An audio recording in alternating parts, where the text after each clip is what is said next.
vous savez, le chantier de la protection, de la généralisation de la protection sociale est un chantier qui a été initié sous l'impulsion de Sa Majesté, que Dieu l'assiste, et il a fait l'objet d'une loi cadre qui a été approuvée en Conseil des ministres le 11 février 2021 et qui par la suite a été approuvée par le Parlement.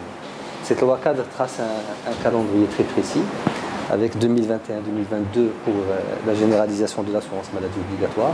Et puis par la suite viendront les allocations familiales et en 2025 l'indemnité pour perte d'emploi et la retraite.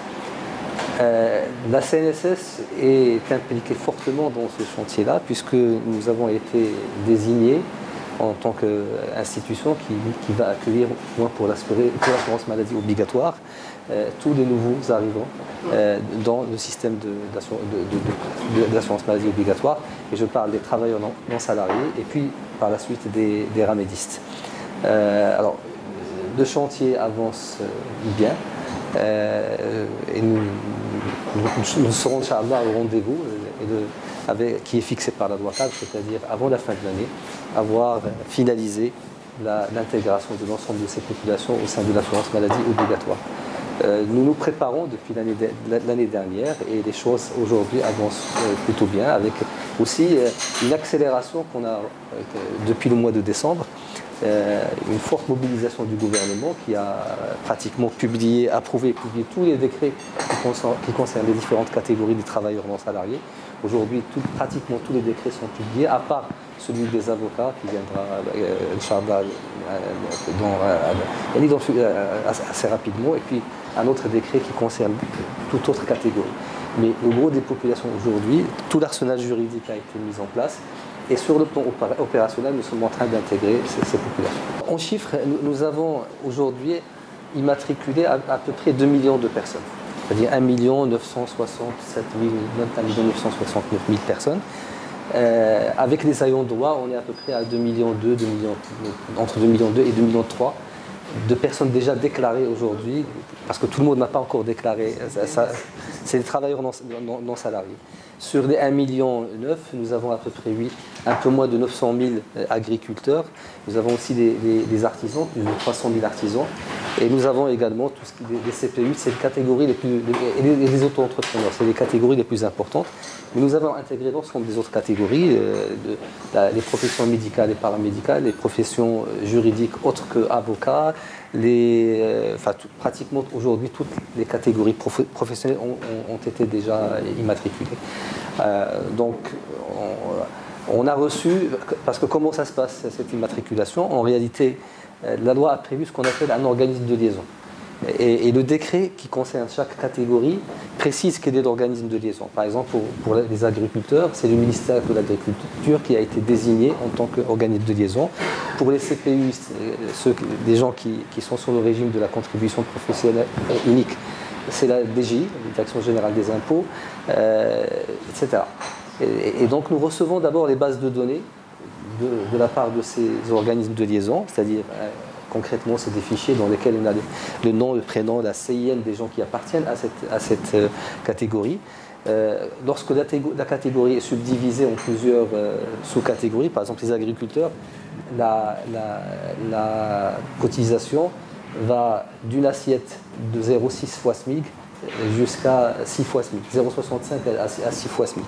Et donc c'est le ministère de l'Agriculture qui, lui, va faire cette répartition en fonction de critères, notamment de capacité contributive de ces agriculteurs, et il nous envoie ces bases de données. Nous, après, qu'est-ce qu'on fait? On va traiter ces bases de données. Nous avons un échange avec la DGSN pour fiabiliser, pour nous assurer que les CIN correspondent bien aux personnes qui sont déclarées. Nous avons, pour les populations fiables, nous regardons également est-ce que ces personnes bénéficient déjà ou pas de l'AMO, parce qu'ils peuvent être par exemple agriculteurs, mais être un pensionnaire d'un régime. Dans ce cas-là, ils bénéficient déjà de l'AMO. Ils peuvent être dans la population de 114. Alors, ces gens-là, donc nous avons un échange avec la CNOPS et avec aussi les principales mutuelles et les gens qui bénéficient de l'AMO, donc on les met de côté et on immatricule le reste de la population. Après, on a tout un process, c'est-à-dire on a un échange de données avec les banques, avec les opérateurs télécoms pour récupérer les RIB et les numéros de téléphone, pour pouvoir toucher ces populations-là et après on les immatricule d'office. Et on les contacte pour qu'ils puissent, disons, finaliser toutes les procédures, déclarer leur famille et entrer dans leur espace privé. Nous avons reçu quelque chose comme 2,8 millions de personnes qui nous ont été transmises, de TNS qui nous ont été transmises par les différents organismes de liaison. Sur les 2,8 millions, nous avons à peu près 400 000 qui bénéficient déjà, on a trouvé qu'ils avaient déjà l'AMO, et puis le reste, on est en train de les fiabiliser encore. On retourne les fichiers, on essaie de les fiabiliser pour finaliser l'opération d'immatriculation. Si vous permettez. Alors, nous nous sommes préparés. Depuis le mois de... J'ai rejoint la CNSS en février 2021, et pour moi, la priorité des priorités, c'était de justement être prêt sur le plan opérationnel à accueillir ces populations, à la fois à les immatriculer, à gérer la partie effectivement procédure pour la déclaration de famille, etc., la partie recouvrement, mais également la partie service, parce que nous sommes là pour servir, nous assurer. Donc nous sommes préparés à cela à 2 ou 3 niveaux. Le premier, c'est que d'abord les réseaux.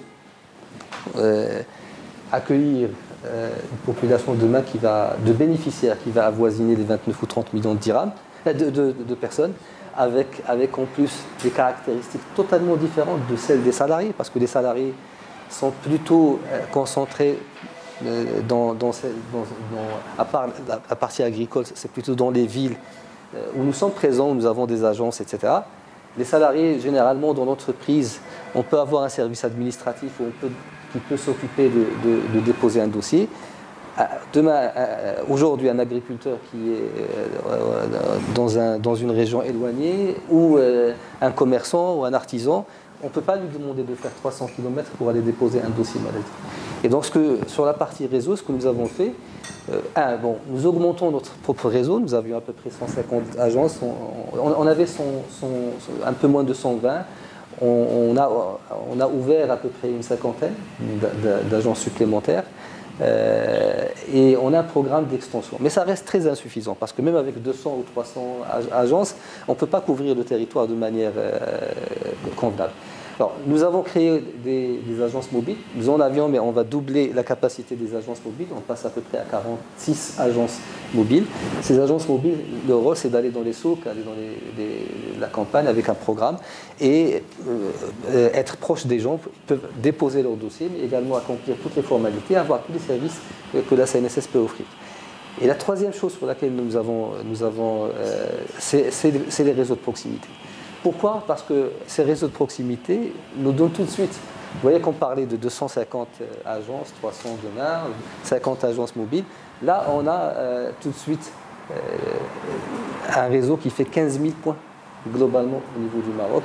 Et sur les 15 000 points, nous avons pu louer un partenariat et avoir pour l'immatriculation, le paiement des cotisations, à peu près 8 000 points.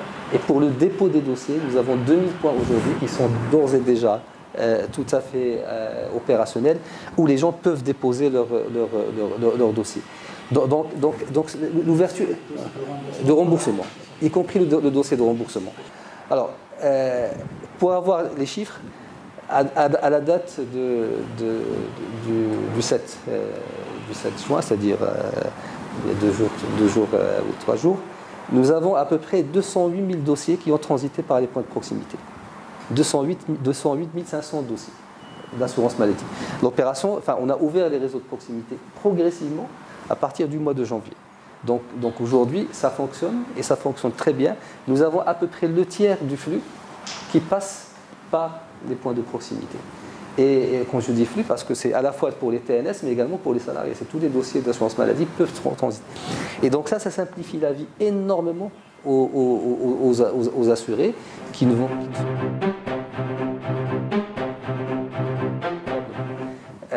Nous avons des délais moyens de remboursement. Les délais moyens de remboursement sont à peu près aujourd'hui de 9,6 jours.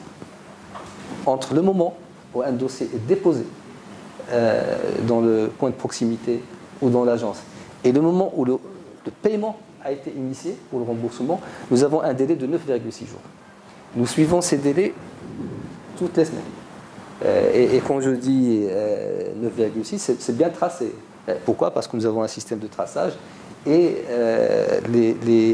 tout ça sort des systèmes d'information. Il n'y a aucune manipulation, une intervention manuelle, donc nous suivons ça de manière vraiment stricte. Du moment que le dossier est scanné avec le code à barre, il remonte chez nous et on sait à quel moment il est toujours avec le code à barre, le paiement a été effectué, donc on suit ça. Donc nous avons 9,6. Nous travaillons encore pour essayer de réduire ce délai autour de 8 jours, 8 à peu près 8 jours. Je pense que nous sommes dans des délais extrêmement, non seulement raisonnables, mais extrêmement performants, même en comparaison avec le secteur privé, les assurances privées, qui ont des délais probablement beaucoup plus longs que ceux que nous avons.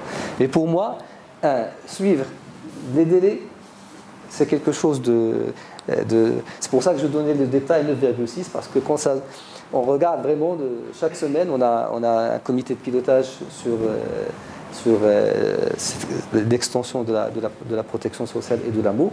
Et donc nous suivons tous les indicateurs et nous essayons, comme j'ai dit, de voir est-ce qu'on peut encore gratter une journée et retomber vers à 8 jours ou 8 jours et demi.